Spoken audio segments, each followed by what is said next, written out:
নবী সাল্লাল্লাহু আলাইহি ওয়াসাল্লাম 1450 বছর আগে বলেছিলেন, আজকে থেকে নিয়ে প্রায় 1450 বছর আগে নবীজি বলেছিলেন যে আমার আর কিয়ামতের মাঝখানে এতটুকু দূরত্ব বাকি আছে। এভাবে তিনি হাতটা উঁচু করেছেন, দেখিয়েছেন আমার এই দুই আঙ্গুলের মাঝখানে যতটুকু ডিস্টেন্স বা দূরত্ব, আমি এবং কিয়ামতের মাঝখানে এতটুকু দূরত্ব। নবী সাল্লাল্লাহু আলাইহি ওয়াসাল্লাম নবী হয়েছেন মানে কিয়ামতের আলামত শুরু হয়ে গেছে। সর্বশেষ আসমানি কিতাব কোরআন নাজিল হয়ে গেছে, তার মানে এর পরের সময়গুলো হচ্ছে কিয়ামতের নিকটবর্তী সময়। নবী সাল্লাল্লাহু আলাইহি ওয়াসাল্লাম বলছেন এই উম্মতের আর কিয়ামতের মাঝখানের সময়ের দূরত্ব হচ্ছে আসর থেকে মাগরিবের ওয়াক্তের মতো। বলেন তো কোন নামাজের ওয়াক্তটা খুব ছোট হয়? ফজর থেকে জোহর, জোহর থেকে আসর, না আসর থেকে মাগরিব? সবচেয়ে ক্ষুদ্র নামাজের ওয়াক্ত কিন্তু আসর থেকে মাগরিব। তো সেই সময় এত ক্ষুদ্র হয়, দেখা যায় আমরা নামাজ পড়ে যদি একটু কোরআন তেলাওয়াত করতে বসি, দেখবেন মাগরিবের নামাজ আজান দিয়ে দিয়েছে, এমন না? বিষয়টা এমন। আর নবীজি বলছেন আমার উম্মত আর কিয়ামতের মাঝখানের ডিস্টেন্সটা এতটুকু, মনে হবে যেন আসর থেকে মাগরিবের ওয়াক্ত। আর এই কথাটা উনি বলেছেন 1400 বছর আগে। কত বছর ভাই? এখন 1450 বছর পরে কারো যদি বুঝতে বাকি থাকে সময় খুব কাছাকাছি, আমরা বলতে পারি, বলতে বাধ্য হব যে সেই ব্যক্তির হৃদয়ের চোখটা অন্ধ। সেই ব্যক্তির কি হৃদয়ের চোখটা কি অন্ধ? ওর বাহ্যিক চোখ খোলা ঠিকই, বাহিরের চোখে সব দেখে ঠিকই, কিন্তু ভিতরের চোখটা অন্ধ। আল্লাহ রাব্বুল আলামিন জাহান্নামীদের বৈশিষ্ট্য সম্পর্কে একটা আয়াতে বলেছেন, সূরা আরাফের মধ্যে 179 নম্বর আয়াতে আল্লাহ পাক বলছেন ওয়ালাকাদ যারানা লিজাহান্নামা কাসীরাম মিনাল জিন্নি ওয়াল ইনস, আমি প্রচুর জিন আর মানুষকে দিয়ে জাহান্নাম পরিপূর্ণ করব। বলি নাউযুবিল্লাহ। আমি প্রচুর জিন আর মানুষকে দিয়ে জাহান্নাম পরিপূর্ণ করব। অথচ এই জিন আর মানুষকে আমি সৃষ্টি করেছিলাম আমার ইবাদত করার জন্য। যেমন সূরা যারিয়াতের 56 নম্বর আয়াতে আল্লাহ পাক বলেছেন ওয়ামা খালাকতুল জিন্না ওয়াল ইনসা ইল্লা লিয়াবুদুন, আমি জিন আর মানুষকে শুধু আমার ইবাদত করার জন্য সৃষ্টি করেছি। যাদেরকে আল্লাহ পাক শুধু তার ইবাদত করার জন্যই সৃষ্টি করেছেন, সেই জিন আর মানুষদের মধ্যে বহু জিন আর মানুষ জাহান্নামে যাবে। কুদিয়াল আমর, এটা লিখিত হয়ে গেছে। কেন যাবে? আল্লাহ সূরা আরাফ 179 নম্বর আয়াতে নিজেই বলছেন কারণগুলো হচ্ছে লাহুম কুলুবুন লা ইয়াফকাহুনা বিহা, জাহান্নামে যাওয়ার কারণ হচ্ছে তাদেরকে কলব দিয়েছিলাম, উপলব্ধি করতো না। তাহলে বুঝলাম হৃদয়ে কলব, বিবেক আল্লাহ যাদেরকে দিয়েছেন তারপরে উপলব্ধি করতে পারে না, এটা জাহান্নামীদের বৈশিষ্ট্য। আর ওয়ালাহুম আযানুন লা ইয়াসমাউনা বিহা, তাদেরকে আমি কান দিয়েছিলাম, এই কান দিয়ে তারা শুনতো না। একটু লক্ষ্য করে দেখি, আমরা কিন্তু বাইরের কান দিয়ে সবাই শুনতে পারি, তাহলে এটা কোন কান যে কান দিয়ে সে শুনতো না? আমরা তো বাহিরের কান দিয়ে সবাই শুনে, তাহলে আল্লাহ যে বলছেন কান আছে কিন্তু শোনে না, তাহলে কোন কান দিয়ে শুনি না? বলেন হৃদয়ের কান দিয়ে। তার মানে আমাদের দুইটা চোখ, দুইটা কান। আল্লাহ পাক আবার বলছেন ওয়ালাহুম আ'য়ুনুন লা ইউবসিরুনা বিহা, আমি তাদেরকে চোখ দিয়েছিলাম, চোখ দিয়ে দেখে নাই। বাহ্যিক চোখে আমরা সবাই দেখছি, তাহলে কোন চোখ অন্ধ? আল্লাহ পাক কোন চোখ অন্ধের কথা বলছে? আবু জেহেল এবং উমর রাদিয়াল্লাহু আনহু, এই দুই ব্যক্তি নবী সাল্লাল্লাহু আলাইহি ওয়াসাল্লামের দোয়ার দ্বার প্রান্তে ছিলেন। আল্লাহর নবীজি দোয়া করছেন, হে আল্লাহ, ইসলামের কঠিন সময় চলছে, মক্কায় অনেক জুলুম নির্যাতন চলছে, আল্লাহ তুমি এই দুই ব্যক্তির মধ্যে যে কোনো একজনকে হেদায়েত দিও। এই দুই ব্যক্তির মধ্যে যে কোনো একজনকে, যাকে তোমার পছন্দ, তাকে হেদায়েত দিয়ে তুমি দ্বীনের জন্য কবুল করো। সুবহানাল্লাহ। একজনের নাম আবু জেহেল, যার নাম আবুল হাকাম ইবনে হিশাম। আবু জেহেলের নাম কি? আবুল হাকাম ইবনে হিশাম, মানে আবু জেহেলের নাম কিন্তু আবুল হাকাম, জ্ঞানের পিতা, কিন্তু আমরা বলছি আবু জেহেল মানে অজ্ঞতার পিতা। কেন? কারণ সে বাহ্যিক জ্ঞানে পরিপূর্ণ ছিল, শরীয়তের গভীর জ্ঞান, শরীয়তের সত্য তার চোখে স্পষ্ট হয় না। আল্লাহ পাকের নিদর্শন একটার পর একটা দেখানো হয়েছে, কিন্তু তারপরেও সে ইসলাম কবুল করে নাই। এই কারণে আমরা তাকে বলি আবু জেহেল, অজ্ঞতার পিতা। অথচ তার নাম কিন্তু আবু জেহেল নয়, তার নাম আবুল হাকাম, জ্ঞানের পিতা। আমাদের সমাজে এমন অনেক বড় বড় বুদ্ধিজীবী আছে না, বাহিরের বস্তুবাদী জ্ঞানে পরিপূর্ণ, শরীয়তের জ্ঞানের অজ্ঞ মিসকিন, এমন মানুষ আছে না? টকশো একদম ঝড় তুলে ফেলছে, একদম ইতিহাস, সংস্কৃতি, বিশ্ব অর্থনীতি, রাজনীতি, কোন সেক্টরের জ্ঞান নাই যা তার জানা নাই, কিন্তু শরীয়তের মাসলা মাসাইল সে বলতে পারবে না, শরীয়তে ঈমান ভঙ্গের কারণ বলতে পারে না, কোন কোন কথা বললে শিরক হয়, কুফর হয়, কোন কোন কথা বললে নেফাক হয়ে যায়, মানুষ মুরতাদ হয়ে যায়, এগুলো জানে না, কিন্তু বাহ্যিক জ্ঞানে পরিপূর্ণ। এরাও কিন্তু বর্তমান নব্য আবু জাহেল, এরা হচ্ছে বর্তমান সময়ের নব্য আবু জাহেল। আবু জাহেল কিন্তু জ্ঞানের পিতা ছিল।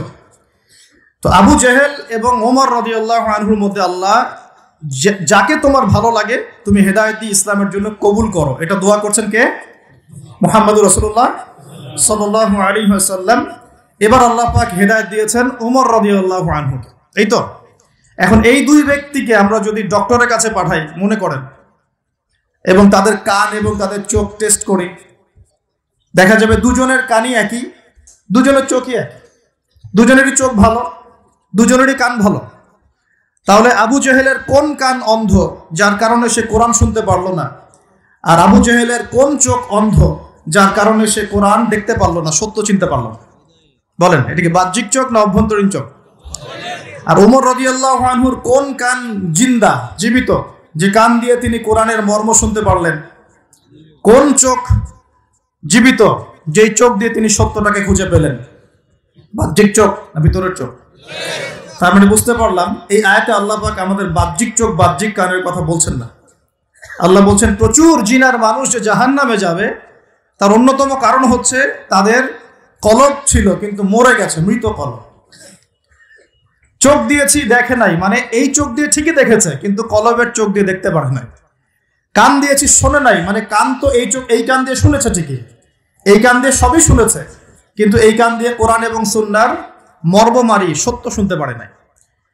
আল্লাহ পাক বলছেন উলাইকা কাল আনআম, এরা ছিল গবাদি পশু, জন্তু জানোয়ারের মতো। নাউযুবিল্লাহ। বাল হুম আদাল, বরং এরা তার চাইতেও নিকৃষ্ট ছিল। ওয়া উলাইকা হুমুল গাফিলুন, এরা ছিল গাফেল সম্প্রদায়, গাফেল। তাহলে আমরা এখানে বুঝতে পারলাম যদি আমরা কলবকে জিন্দা করতে না পারি এটা জাহান্নামে যাওয়ার কারণ। যদি আমরা ভিতরের চোখ দিয়ে দেখতে না শিখি এটা জাহান্নামে যাওয়ার কারণ। যদি আমরা ভিতরের কান দিয়ে শুনতে না শিখি এটা কি? জাহান্নামে যাওয়ার কারণ। এখন 1450 বছর পরেও যাদেরকে বোঝাতে হচ্ছে যে সময় হাতে বেশি নাই, আলামাতুস সাআ গুলো সব স্পষ্ট হয়ে যাচ্ছে, তাদের হৃদয়ের চোখটা অন্ধ না?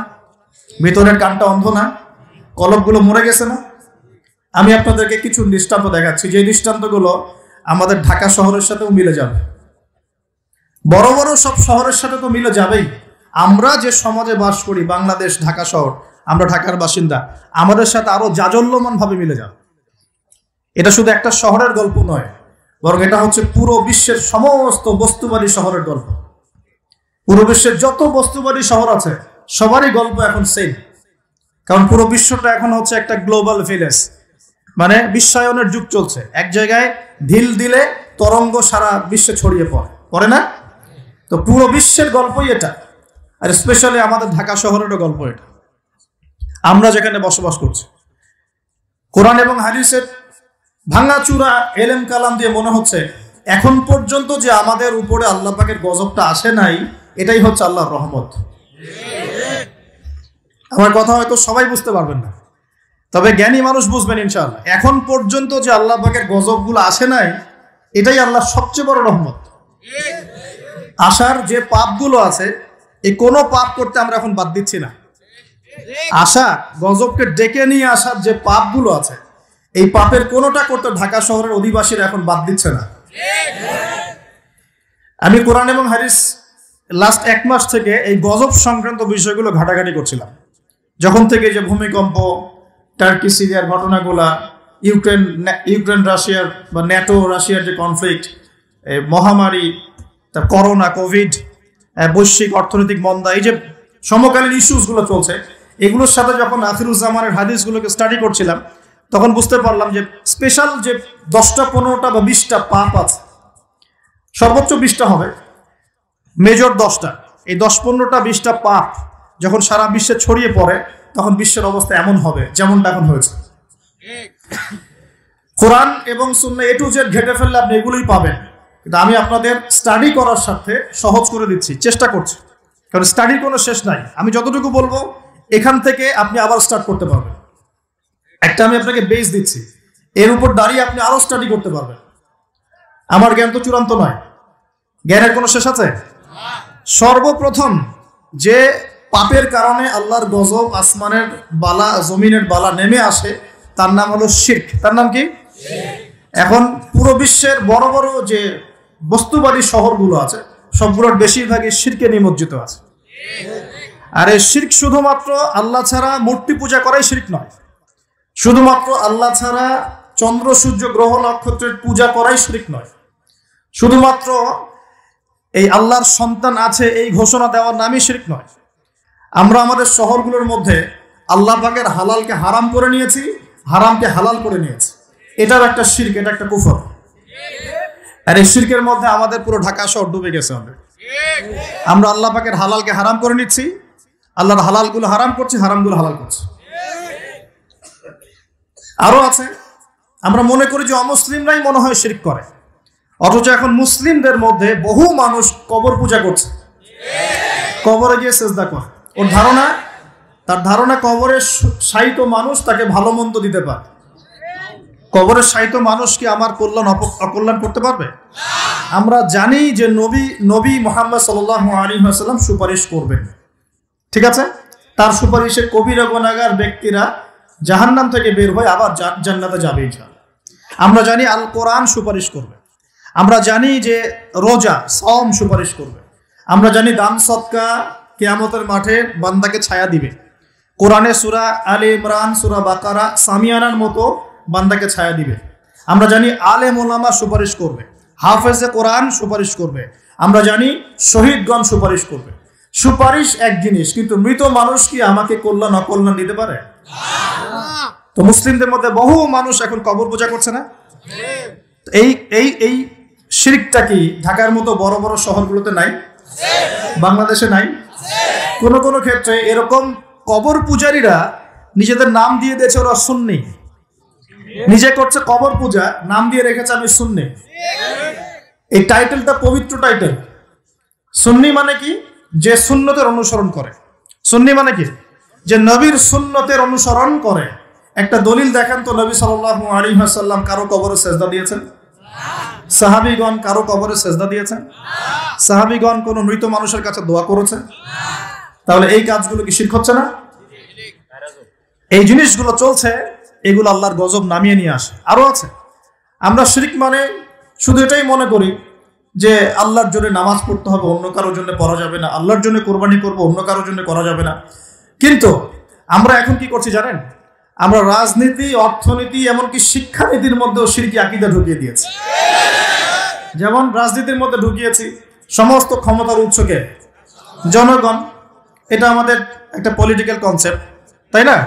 আল্লাহ পাক বলছেন তাবারাকাল্লাযী বিয়াদিহিল মুলক, তাবারাকাল্লাযী বিয়াদিহিল মুলক, সূরা মুলকের 1 নম্বর আয়াত। এবং এই সূরা মুলক আল্লাহ পাক আপনাকে রাতের বেলা পড়তে বলেছেন। রাতের বেলা পড়লে আপনি কবরের আযাব থেকে বেঁচে থাকবেন ইনশাআল্লাহ। কেন বেঁচে থাকবেন? কারণ এখানে আল্লাহ পাকের একনিষ্ঠ তাওহীদের বর্ণনা দেওয়া আছে, যা আপনাকে কবরের আযাব থেকে কে বাঁচাবে?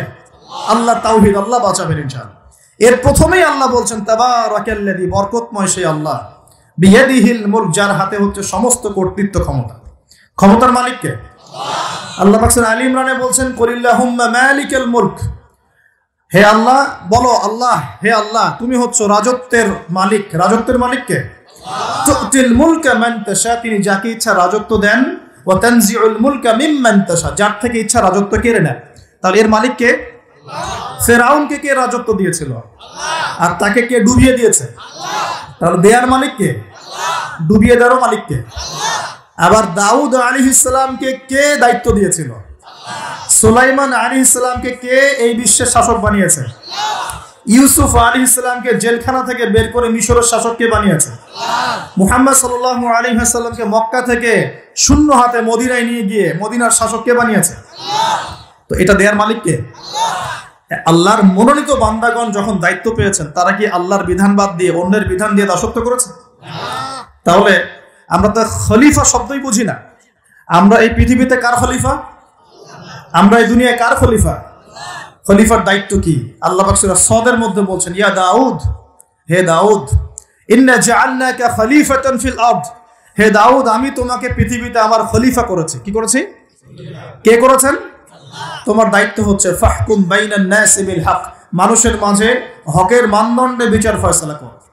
মানুষের মাঝে হকের মানদণ্ডে বিচার ফয়সালা করো। এখন হক, সত্য, সত্য মিথ্যা, ন্যায় অন্যায় চূড়ান্ত মানদণ্ড কি? আমার নিজের মন গড়া যুক্তি, বিজ্ঞান, দর্শন, নাকি আল্লাহ পাকের ওহী? কোনটা? এখন আল্লাহ পাকের ওহী দিয়ে বিশ্বের কতগুলো রাষ্ট্র পরিচালিত হচ্ছে হিসাব করে দেখেন। তাহলে এটা বৈশ্বিক শিরক চলছে না? সারা বিশ্বে এখন বৈশ্বিক শিরক চলছে। যখন এই শিরকগুলো বেশি বেড়ে যাবে, যেটা বেড়ে গেছে, তখন আল্লাহ রাব্বুল আলামিন আসমানের গজব নামাবেন, জমিনের গজব নামাবেন। যখন নূহ আলাইহিস সালামের কওম শিরক করা শুরু করেছিল, আল্লাহ পাক প্লাবন দিয়ে ধ্বংস করে দিয়েছিলেন। আস্তে আস্তে সেদিকেই বিশ্ব যাচ্ছে। আল্লাহ পাক এই বিশ্ববাসীর মধ্যে একটা বড় অংশকে অচিরে ধ্বংস করে দিবেন। লেখা হয়ে গেছে এগুলো। আরো সামনে যান। আমরা অর্থনীতির মধ্যেও শিরক করছি। কেমন শিরক করছি? আল্লাহ পাক হালাল অর্থনীতি দিয়েছেন, ইসলামিক অর্থনীতি। এখানে হালাল করেছেন ব্যবসা, এখানে হালাল করেছেন যাকাত, সাদাকা, সাদাকাতুল ফিতর, কৃষিভিত্তিক অর্থনীতি, এক্সপোর্ট ইম্পোর্ট, মানে সুদ, রিবা বাদ দিয়ে যা কিছু আছে সব বৈধ। রিবা, ঘুষ, দুর্নীতি, প্রতারণা বাদ দিয়ে যা কিছু আছে সবই বৈধ। আল্লাহ পাক বৈধ করেছেন। পুরো বিশ্বের ব্যাংকিং সিস্টেম চলছে সুদের মধ্য দিয়ে। পুরো বিশ্বে, শুধু একটা কান্ট্রিকে মার্ক করা যাবে না, একটা কান্ট্রিকে দোষ দেওয়া যাবে না। পুরো বিশ্বের অর্থনৈতিক মোড়ল যারা আছে, এরা সারা বিশ্বকে সুদভিত্তিক অর্থনীতির শিকল দিয়ে বেঁধে ফেলেছে। এখান থেকে কেউ বের হতে পারছে না এখন। তো সারা বিশ্বে আল্লাহর দেয়া অর্থনীতি বাদ দিয়ে মানুষের অর্থনীতি চলছে না। এটা শিরক না কুফর? নাকি তাওহীদ সুন্নাত? কোনটা? এটা শিরক কুফর না? যখন আল্লাহ পাকের হালালকে আপনি হারাম করে নেবেন, আল্লাহর হারামকে হালাল করে নেবেন, জেনে রাখবেন যে এটা একটা শিরকি আকীদা, একটা কুফরি আকীদা। এটা কাজ করা হচ্ছে। আর যখন একটা এলাকার মানুষ শিরক আর কুফরে থাকবে, আল্লাহর কি বরকত নেমে আসবে না আযাব নেমে আসবে? এজন্যই তো আযাব আসছে। আমরা তো আযাব দেখে বস্তুবাদী সমাধান খুঁজি। কি সমাধান? ভূমিকম্প আসছে, অতএব এখন ভালো ভালো সিমেন্ট দিয়ে বাড়ি বানাও শক্ত করে, যাতে ভূমিকম্পে না নড়ে। আমরা বস্তুবাদী সলিউশন খুঁজি। আর বেশি বেশি আশ্রয় কেন্দ্র খোলো, যাতে করে পরবর্তীতে ওখানে গিয়ে উদ্ধার করা যায়। হ্যাঁ, ব্যাকআপ চিন্তা করি যে কি করা যায়, কোনো প্রযুক্তি বের করি যাতে আগে থেকে এই ভূমিকম্পের সতর্কবার্তা দেওয়া যায়। আমরা বস্তুবাদী চিন্তা করি না। আর সলিউশন হচ্ছে, আমরা যদি শিরক আর কুফর থেকে তওবা করতাম, আল্লাহ গজব উঠিয়ে নিতেন। গজব দেওয়ার মালিককে, উঠিয়ে নেওয়ার মালিককে। যদি কোনো এলাকার মানুষ তাওহীদের উপর থাকে, শিরক ছেড়ে দেয়, সুন্নতে থাকে, বেদাত ছেড়ে দেয়, ইমানের উপর থাকে, কুফর ছেড়ে দেয়, আল্লাহ পাক কি জালেম যে তাদেরকে জুলুম করে শাস্তি দিবেন? বরং আল্লাহ পাক শাস্তি আরো উঠিয়ে নেবেন, বরকত নাজিল করবেন, রহমত নাজিল করবেন। সূরা আরাফে আল্লাহ বলেছেন, যদি জনপদের অধিবাসীরা ঈমান নিয়ে আসতো, আমি অবশ্যই তাদের উপরে বরকতের দরজাগুলো খুলে দিতাম। আলহামদুলিল্লাহ, আসমান জমিনের বরকতের দরজা সব খুলে দিতাম। কিন্তু জনপদের অধিবাসী তো ঈমান আনবে না, কারণ মনে করছে যে আমরাই সব। মানুষ এখন এই পৃথিবীর বেশিরভাগ মানুষ মনে করে যে মানুষই সবকিছু, মানুষই সবকিছু, মানে এই সভ্যতার কারিগর হচ্ছে মানুষ। মানুষ এমন মনে করে। অথচ সভ্যতা শুরু হয়েছে নবীদের হাতে, সভ্যতা শেষও হবে নবীদের হাতে। সভ্যতা শুরু হয়েছে কোন নবীর হাতে বলেন? এই পৃথিবীতে সর্বপ্রথম কৃষি কাজ করেছেন কোন নবী জানেন? আদম আলাইহিস সালাম। আর এমন কোন নবী নাই আল্লাহ পাকের যে নবী কৃষিকাজ এবং পশুপালন করেন নাই। এমন কোন নবী নাই যিনি কৃষিকাজ পশুপালন করেন নাই। এটা নবীদের সুন্নত। কারণ নবীদেরকে মানুষকে সঠিক পথে আনতে হয়। যখন আপনি পশুপালন করবেন, কৃষিকাজ করবেন, তখন কিন্তু আপনার মধ্যে একটা ধৈর্য বাড়বে, মানুষকে নেতৃত্ব দেওয়ার একটা ক্ষমতা তৈরি হবে। তো মুসা আলাইহিস সালামকে আল্লাহ পাক 10 বছর ওই কৃষিকাজ করিয়েছেন, ফার্মে কাজ করিয়েছেন। শুআয়ব আলাইহিস সালামের ফার্মে তিনি 10 বছর কাজ করেছেন। কারণ বনু ইসরায়েলের মতো একটা ছিন্ন ভিন্ন জাতিকে তাকে নেতৃত্ব দিতে হতো। আল্লাহ পাক আগে তাকে তৈরি করেছেন। আল্লাহ বলেছেন, ওয়াসতানা'তুকা লিনাফসি, আমি নিজের জন্য তোমাকে তৈরি করেছি আগে। তো এই যে কৃষিকাজকে খারাপ মনে করবেন না। এগুলো যারা করেন মনোকষ্টে ভুগবেন না যে আপনি দরিদ্র, আপনার মান সম্মান কম, এমন নয়। আপনি বরং সম্মানিত মানুষ, কারণ আপনি নবীদের সুন্নতের পেশায় আছেন। মাশাআল্লাহ। তো যেটা বলছিলাম, যখন শিরক আর কুফর বাড়তে থাকে একটা জনপদের মধ্যে, তখন আল্লাহর আযাব গজব নামতে থাকে। এই সমস্যাগুলো আমাদের শহরে নাই? শিরক আর কুফরে ভর্তি হচ্ছে না দিন দিন? আমাদের শহরে পেপার পত্রিকা খুললেই দেখা যায় রাশিফল। কি রাশিফল? তুমি সিংহ রাশি, তোমার দিনটা কেমন যাবে। তুমি কন্যা রাশি, তোমার দিনটা কেমন যাবে। আর প্রায় মিডিয়াগুলো এগুলো প্রচার করে না? এই সব মুশরিক মিডিয়া, এগুলা সবই মুশরিক। কিরকম করে বুঝলাম মুশরিক? একটা ভূমিকম্প যদি হয়, বলবে না যে আল্লাহর কাছে মানুষ কত অসহায়, এরকম শিরোনাম দিয়ে সংবাদ করবে না। কি করবে? প্রকৃতির কাছে মানুষ কতই না অসহায়। আল্লাহ বললে মৌলবাদী হয়ে যাবেন। আল্লাহ বললে কি হবেন? তখন মৌলবাদী হয়ে যাবেন। প্রকৃতি শব্দ চুজ করে কথা বলুন। প্রকৃতির কাছে আমরা কত অসহায়। কে প্রকৃতি? প্রকৃতি কি, কাকে বলে, কত প্রকার, কি কি সংজ্ঞা দেখ। প্রকৃতি কে? প্রকৃতিকে সৃষ্টি করলো, এটা কত প্রকার, কি কি, কে কে তাকে নিয়ন্ত্রণ করে, এগুলো বলবে না? মানুষের ব্রেন ওয়াশ করে ফেলা হচ্ছে এগুলোকে। রাশিফল সবার মাথায় ঢুকিয়ে দেওয়া হচ্ছে। রাশিফল, আজকের দিনটা কেমন যাবে। আজকের দিন কেমন যাবে বেটা তুমি জানো? কালকের দিন তোমার কেমন যাবে তুমি জানো? মানুষের জ্ঞান তো এতই ক্ষুদ্র যে মানুষ এটাই জানে না আগামীকাল তার সাথে কি হবে। আপনার নিজের সাথে আগামীকাল কি হবে আপনি তাই জানেন না। কে গ্যারান্টি দিতে পারবে সে তার সাথে আগামীকাল কি হবে? যে মানুষ এটাই জানে না যে তার সামনে আগামীকাল কি হবে, সেই মহাবিশ্বের রব আল্লাহর জ্ঞানকে পরিব্যাপ্ত করতে পারবে নাকি? আল্লাহ পাকের জ্ঞানের সামনে তার জ্ঞান নিতান্তই ক্ষুদ্র। আর আমরা এখন আমাদের এই ক্ষুদ্র জ্ঞান নিয়ে মহাবিশ্বের স্রষ্টা আল্লাহর জ্ঞানকে পেনিট্রেট করতে যাচ্ছি। আল্লাহর বিধানকে চ্যালেঞ্জ করছি। আল্লাহর বিধান কোরআন সুন্নাহর বিরুদ্ধে চ্যালেঞ্জ করছি। বিভিন্ন কলাম লিখছি, বই লিখছি, বক্তব্য দিচ্ছি, লিখছি না? তাহলে আমরা কি আল্লাহ পাকের সাথে আল্লাহ দ্রোহিতা করছি না? এমনকি আল্লাহর রহমত নেমে আসবে না আযাব আসবে? ভালো করে মাথায় বোঝেন লেকচারগুলো, তারপরে আসেন। এই রাশিফল কি শিরক না কুফর না ঈমান, কোনটা? এগুলো শিরক না? ঢাকা শহরের অলিগলিতে এখন দেখা যায় আংটি বিক্রেতা বিভিন্ন আংটি বিক্রি করছে এবং তাকে রোগ ভালো হওয়ার গ্যারান্টি প্রদান করছে। এভাবে রোগ ভালো হয়? আংটি পরেছেন, যদি ওর উপর বিশ্বাস স্থাপন হয় যে এই আমার রোগ ভালো করবে, তাহলে শিরক হবে না ঈমান থাকবে না চলে যাবে? কি হবে?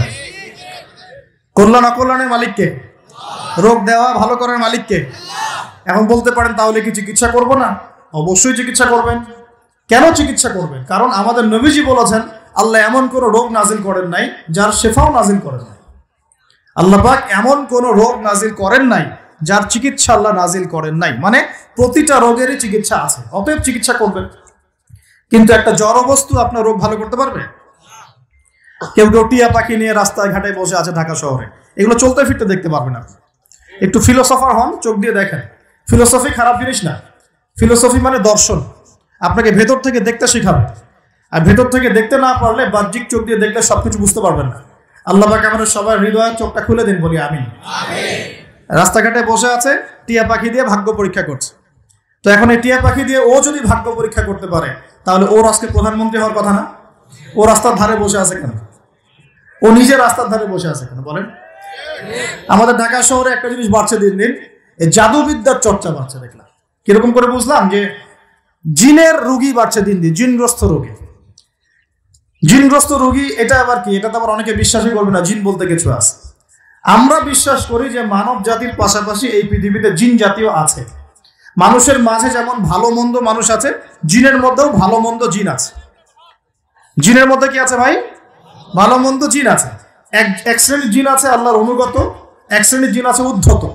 উদ্ধত জিনগুলো মানুষের ক্ষতি করে, এবং যখন মানুষ আল্লাহর বিধান মানে না, পাক পবিত্র থাকে না, জিকির আজগার করে না, দোয়া কালাম পড়ে না, হ্যাঁ, কোরআন তেলাওয়াত ছেড়ে দেয়, তখন জিন মানুষকে ধরে। কোনো কোনো সময় বিভিন্ন স্বার্থ উদ্ধারের জন্য মানুষ কবিরাজ, গণক, জাদুকরের কাছে যায়, গিয়ে তাবিজ কবজ করে না? তাবিজ করায়, বান মারে, জাদুটোনা করে না?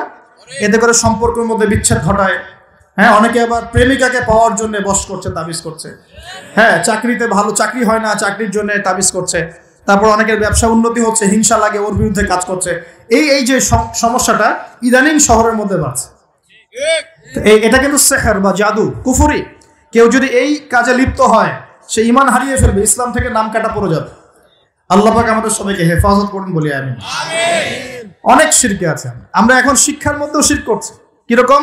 দীর্ঘদিন শুনলাম যে আমরা আল্লাহ পাকের সৃষ্টি, আল্লাহ রাব্বুল আলামিন নিজ হাতে সৃষ্টি করেছেন, এগুলোই সব বইপত্র ছিল।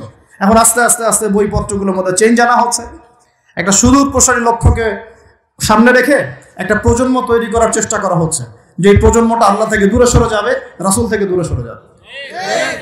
আমরা এখন মানুষকে বিবর্তন শেখাই, অথচ আল্লাহ পাক বলেছেন খলাকতু বিয়াদিয়া ইয়া ইবলিস, হে ইবলিস, মা মানাআকা, তোমাকে কে নিষেধ করলো, মা মানাআকা আল্লা তাসজুদা ইয আমারতুক, তোমাকে কে বারণ করলো আদমকে সিজদা করতে, যাকে আমি সৃষ্টি করেছি, খলাকতু বিয়াদাই, আমি যাকে নিজ হাতে সৃষ্টি করেছি। তাহলে আল্লাহ পাক আমাদেরকে কিভাবে সৃষ্টি করেছেন? নিজ হাতে। এটা সম্মানের না? এটা ভালোবাসার না? আল্লাহ পাক অন্য কোনো মাখলুক সৃষ্টির ব্যাপারে বলেন নাই যে আমি অমুক মাখলুকটাকে নিজ হাতে সৃষ্টি করেছি, আসমানকে নিজ হাতে সৃষ্টি করেছি, জমিনকে নিজ হাতে সৃষ্টি করেছি, এমনটা আল্লাহ পাক কোথাও বলেন নাই। আল্লাহ পাক শুধু বলেছেন আদমকে সৃষ্টি করেছি, খলাকতু বিয়াদাই, আমি নিজ হাতে তাকে সৃষ্টি করেছি। সুবহানাল্লাহ। আল্লাহ পাক তাকে সৃষ্টি করে দুনিয়াতে পাঠিয়ে আল্লাহ পাকের খেলাফতের দায়িত্ব দিয়েছেন, যে আদম তুমি দুনিয়ায় যাও, দুনিয়ায় নির্দিষ্ট সময় থাকবে, চিরস্থায়ী হতে পারবে না, আমার বিধান আমি নাজিল করব, সেগুলো যদি মেনে চলো এবং তা প্রতিষ্ঠা করো, তাহলে তুমি জমিনে আমার খেলাফতের দায়িত্ব পালন করলা। জমিনে যে আল্লাহ পাকের বিধান মেনে চলে, আল্লাহর বিধান প্রচার প্রসার ঘটায়, প্রতিষ্ঠার চেষ্টা করে, সেই আল্লাহ পাকের খলিফা। আর জমিনে যে ব্যক্তি আল্লাহর বিধান মানে না, আল্লাহর বিধানের পরোয়া করে না এবং এই বিধান দিয়ে বিচার ফয়সালা করে না, সে আল্লাহ পাকের খলিফা নয়। সহজ কথা, সে তখন কার খলিফা? সে তার প্রবৃত্তির দাসত্ব করছে, অথবা শয়তানের পূজা করছে, অথবা নিজের মন গড়া প্রবৃত্তি হাওয়া এর দাসত্ব করছে। আল্লাহ পাক আমাদের সবাইকে আল্লাহ পাকের বিধান মেনে চলার তৌফিক দান করুন। এখন ইবলিসকে আল্লাহ পাক বলছেন কেন তাকে সিজদা করলে না, যাকে আমি নিজ হাতে সৃষ্টি করলাম। তা আমরা বুঝতে পারলাম আল্লাহ পাক আমাদেরকে নিজ হাতে সৃষ্টি করেছেন, আর আমরা এখন বাচ্চাদেরকে শেখাচ্ছি না এই সৃষ্টি তত্ত্ব ভুল, তোমাদেরকে আগে এইভাবে এইভাবে, আগে হাঁটতে দাঁড়াতে পারতে না, বাঁকা হয়ে থাকতে, তারপর একটু লম্বা হলে, তারপর একটু লম্বা হলে, তারপর আস্তে আস্তে মানুষ হয়ে গেল। আমরা এগুলো বাচ্চাদেরকে শেখাচ্ছি। কেন শেখাবো? আমার বাচ্চা তো মুসলিম, আমার বাচ্চা তো মুসলিম পরিবারের বাচ্চা, এ কি ইহুদি খ্রিস্টানের সন্তান? ওদের ওই সভ্যতার আল্লাহর সাথে কোনো সম্পর্ক নাই। তাদের সৃষ্টি তত্ত্ব বুঝতে হলে এমন বিবর্তনবাদের দরকার হয়, আমার তো দরকার নাই। কারণ আমি তো মুসলিম পরিবারের সন্তান, আমি তো আল্লাহকে বিশ্বাস করি, আমি তো জানি আল্লাহ পাক আমাকে সৃষ্টি করেছেন নিজ হাতে। আল্লাহ পাক আমাদেরকে সৃষ্টি করেছেন কি? নিজ হাতে, এবং রুহের জগৎ রেখে আমাদের কাছে ওয়াদা নিয়েছেন।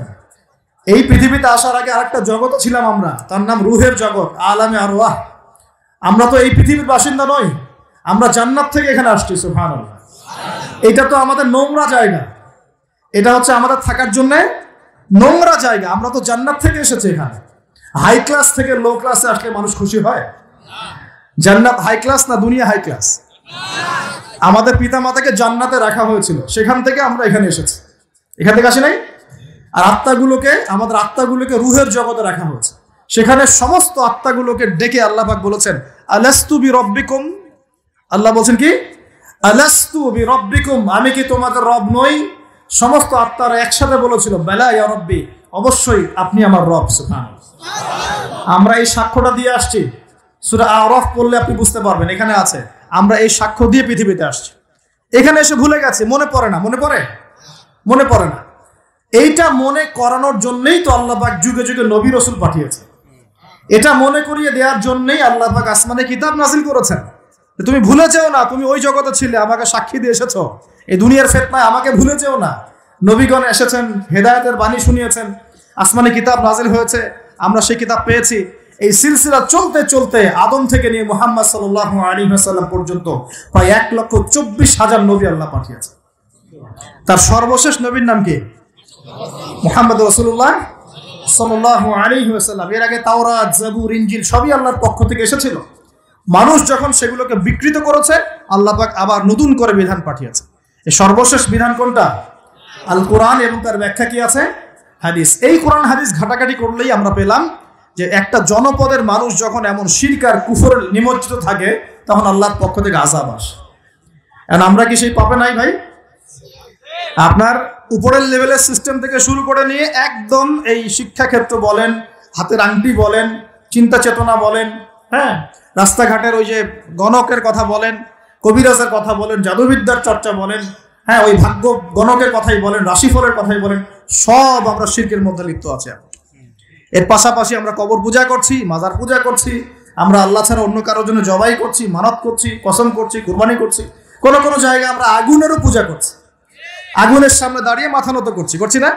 আবার কোনো কোনো জায়গায়, কিছু বড় বড় জায়গায় পর্যন্ত নীরবতা পালন করা হয়। নীরবতা মানে কি? আমরা নামাজের মধ্যে যখন দাঁড়াই তখন আল্লাহর উদ্দেশ্যে নীরব হই না? আল্লাহর উদ্দেশ্যে নীরব হয়ে আমি আল্লাহর ধ্যানে মগ্ন হয়ে যাই না? তো এখানে আপনি কার ধ্যান করছেন? যখন আপনি আগুনের সামনে দাঁড়ায় নীরব হয়ে দাঁড়িয়ে আছেন, তখন কার ধ্যান করছেন? এটা শিরক হচ্ছে না? এটা তো আপনি আগুনের ধ্যান করা শুরু করলেন। এখানে তো আপনি আল্লাহকে স্মরণ করছেন না। বুঝতে পারছেন না মনে হয়?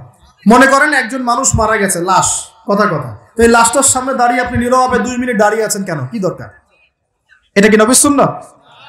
আপনি নামাজে দাঁড়াবেন, নামাজে দাঁড়িয়ে আল্লাহকে স্মরণ করবেন, আল্লাহর কাছে দোয়া করবেন। আল্লাহ ছাড়া আমরা নামাজের মধ্যে নীরবতা পালন করি না? নামাজে নীরব হয়ে আল্লাহর কাছে ধ্যান করি না? মনোযোগ ধরে রাখি না? তো এখন আপনি কোথায় মেডিটেশন করছেন? এটা তো শয়তানের দিকে যাওয়ার রাস্তা খুলে দিবে আপনাকে। অনেকে আগুনের সামনে মাথা নত করছেন, প্রদীপের পূজা করছেন, অনেকে দেখা যায় বিভিন্ন দিবসে এই যে বানর, হনুমান, এইসবের মূর্তি টুর্তি নিয়ে রাস্তাঘাটে দৌড়াদৌড়ি করছেন। ছেলেপেলেরা এগুলো বেশি করছে। কাকে প্রমোট করছো তোমরা? কাকে প্রমোট করতে যাচ্ছ? কোন সংস্কৃতি প্রমোট করছো?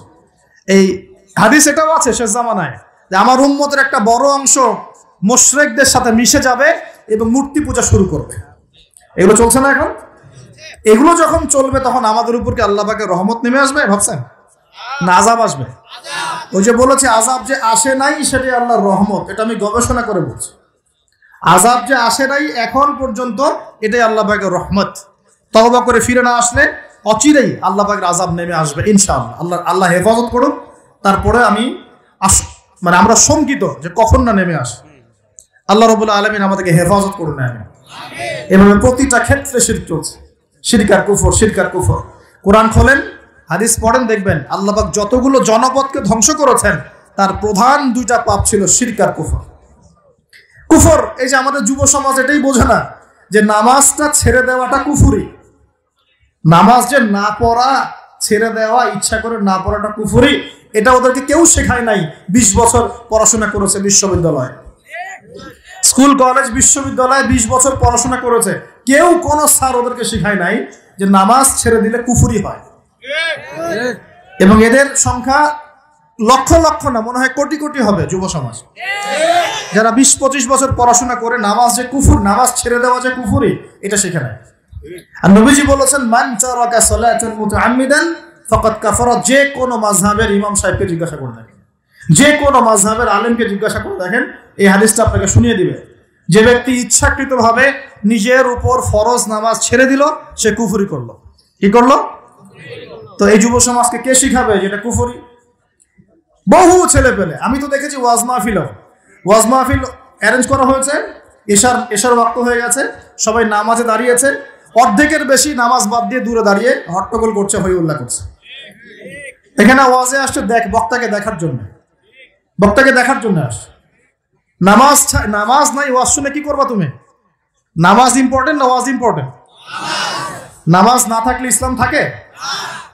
আমি আজকে একটা হাদিস পড়ে আসছি, আস্তে আস্তে পড়তে আসছিলাম এগুলা, যে ইসলামের শেষ জামানায় ইসলামের যে বিষয়গুলো উঠে যাবে, হ্যাঁ, ইসলামের যে বিষয়গুলো উঠে যাবে তার মধ্যে অন্যতম একটা হচ্ছে আল্লাহ পাকের আইন, আল্লাহ পাকের শাসন।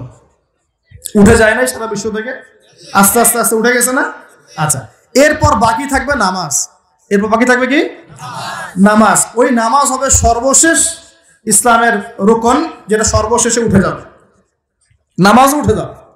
এখন দেখেন তো সমাজের কত % মানুষ নামাজ পড়ে? কত %? একটু হিসাব করবেন, খালি মসজিদে ফজরের ওয়াক্তে আর এশার ওয়াক্তে যাওয়া আসা করে বুঝতে পারবেন যে নামাজ কত % মানুষ পড়ে, 5 ওয়াক্ত নামাজ কত % মানুষ পড়ে। তাহলে এই যে নামাজ শেষে উঠে যাবে, তাহলে শেষের সময় আমরা চলে আসছি না? আর সবার প্রথমে উঠে যাবে এই উম্মতের মধ্যে আমানত। কি উঠবে ভাই? এটা তো পুরো ঢাকা শহর থেকে উঠে গেছে। ঢাকা শহর কেউ কাউকে বিশ্বাস করতে পারে না, স্বামী পর্যন্ত স্ত্রীকে বিশ্বাস করতে পারে না, স্ত্রী স্বামীকে বিশ্বাস করতে পারে না, ভাই ভাইকে বিশ্বাস করতে পারে না, বোন বোনকে বিশ্বাস করতে পারে না। হ্যাঁ, ইমাম সাহেবকে কমিটি বিশ্বাস করতে পারে না, কমিটিকে ইমাম সাহেব বিশ্বাস করতে পারে না, মাহফিল কমিটিকে বক্তা বিশ্বাস করতে পারে না, বক্তাকে মাহফিল কমিটি বিশ্বাস করতে পারে না। হ্যাঁ, তারপর দেখা যায় যে বস, অফিসের বস কর্মীদেরকে বিশ্বাস করতে পারছে না, কর্মীরা বসকে বিশ্বাস করতে পারছে না, শাসক জনগণকে বিশ্বাস করতে পারে না, জনগণ শাসককে বিশ্বাস করতে পারে না। সর্বত্র চলছে অবিশ্বাস, অবিশ্বাসের যুগ। বাজারে যাবেন কেনাকাটা করতে, বলবে একদম টাটকা ভাই, একদম ফ্রেশ, 7 দিনের জিনিস ফরমালিন মাইরে আপনি খাওয়াই দিয়ে দিল। বিরিয়ানি, বিরিয়ানি তো আমাদের এখানকার একটা কালচার।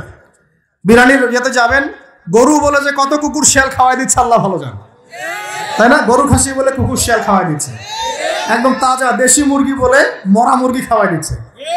হ্যাঁ, বড় বড় রিনাউন কয়েকটা অভিযান করলো না কয়েকদিন আগে, দেখলেন মানুষকে মারার মতো বিষাক্ত রং মিশে খাওয়াই দিচ্ছে।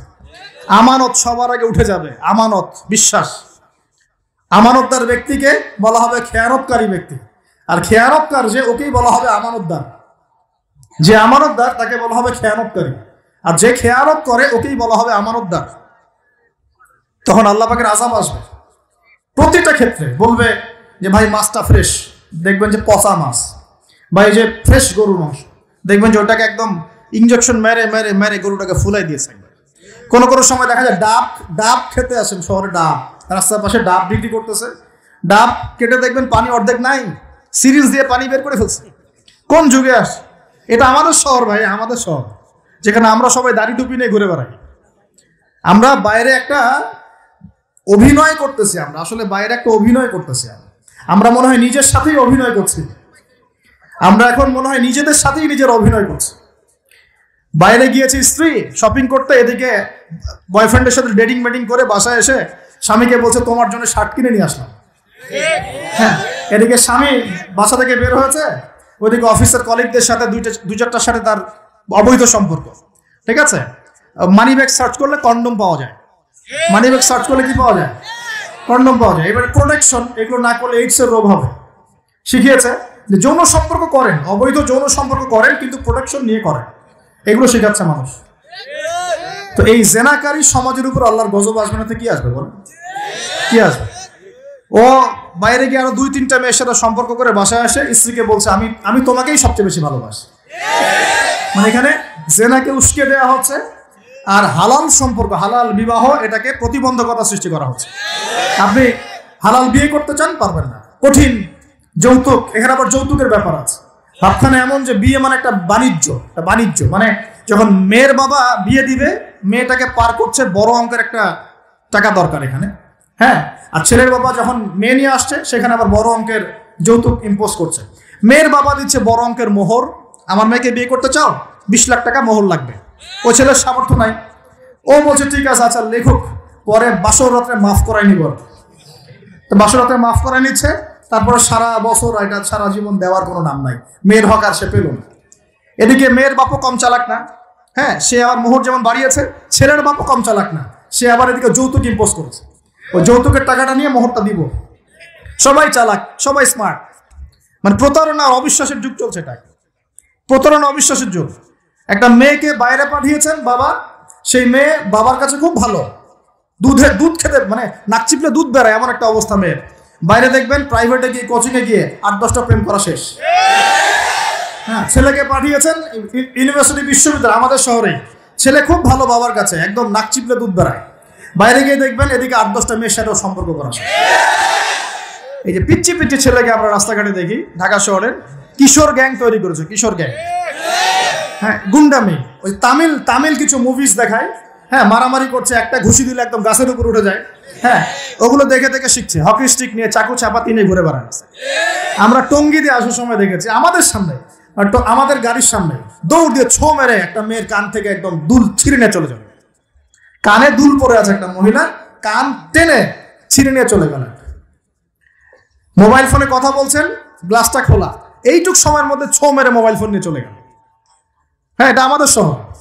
ছোট ছোট বাচ্চা কাছে 8-10 বছর, 15 বছর, হাইস্ট 20 বছর বয়স হবে, কিশোর গ্যাং।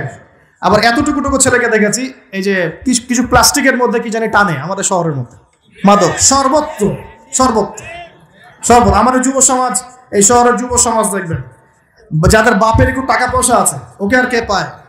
ওকে আর কে পায়? ওকে একটা বাইক কিনে দিয়েছেন, হ্যাঁ, ওই যে R15 টাইপের একটা বাইক দিয়েছেন, ব্যাস দাবরায় সারা দুনিয়া ঘুরে বেড়ান। আর এই তো আমরা যে শহর, যে রাস্তাগুলো দিয়ে হাঁটাচলা করি, পিছনে মেয়ে তো থাকবেই বাইক থাকলে। আর মেয়ের অবস্থাটা এমন যে পোশাক তো নাই। মনে করেন ছেলের পোশাক এখন মেয়ে পরছে, মেয়ের পোশাক ছেলে পরছে না, এখন তো ওই যুগ চলছে। এখন এই পোশাক পরে ছেলেকে পিছন থেকে এমন ভাবে জড়িয়ে ধরে যাচ্ছে রাস্তা দিয়ে, ওপেনলি, পাবলিকলি, মনে হচ্ছে ওর স্বামী মনে হয়। আপনি কি আপনার স্ত্রীকে নিয়ে এভাবে ঘুরে বেড়ান? আপনি নিজে আপনার স্ত্রীকে নিয়েও এভাবে ঘুরতে লজ্জাবোধ করেন, আর তার সাথে তার কোনো হালাল সম্পর্কই নাই, জড়ায় ধরে ঘুরে বেড়াচ্ছে। মনে হচ্ছে খালি ওই বাইকের মধ্যে একটা বালিশ দিতে পারলে ভালো হতো, একটা বালিশ আর একটা শোয়ার জায়গা দিলে বাকি কাজটা এখানেই করে ফেলে পাবলিকলি। নবীজি এটাই বলেছিলেন যে শেষ জামানায় রাস্তাঘাটে মানুষ জেনা করবে, এটা দেখার জন্য ঢাকা শহর সবচেয়ে ভালো জায়গা। এখন ঢাকার মতো বড় বড় যে শহরগুলো আছে না, সবগুলো এগুলো জাজল্যমান দৃষ্টান্ত হয়ে আছে। রাস্তাঘাটে মানুষ জেনা করবে। মেয়েকে পড়তে পাঠিয়েছেন, টিউশন দিয়েছেন, ওই টিউশন দিয়েছেন, টিচারের সাথে অবৈধ সম্পর্ক করা শেষ। কোনো জায়গায় টিচারকে বাসায় নিয়ে আসছেন, বাসায় এসে আমার মেয়েকে পড়ায় যান, কত বড় বুদ্ধিমান পিতা আপনি, হ্যাঁ, অলরেডি দেখবেন তার সাথে তার ঘটনা ঘটা শেষ হয়ে গেছে।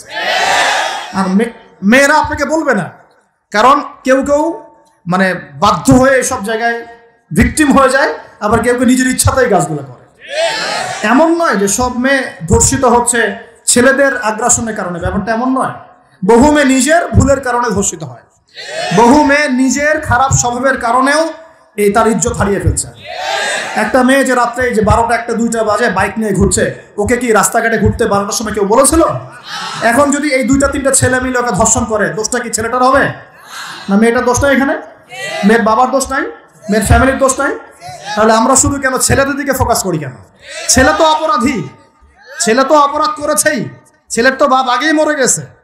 ছেলের বাপ যদি বেঁচে থাকতো তাহলে ছেলেকে তো আদব কায়দা শেখাতো, ছেলেকে শেখাতো যে দেখো বাবা, আমরা আমাদের সন্তানদেরকে শেখাই বাবা, সেটা হলো ইঁদুরের মতো বড় হয়েও না, সিংহের মতো বড় হয়েও।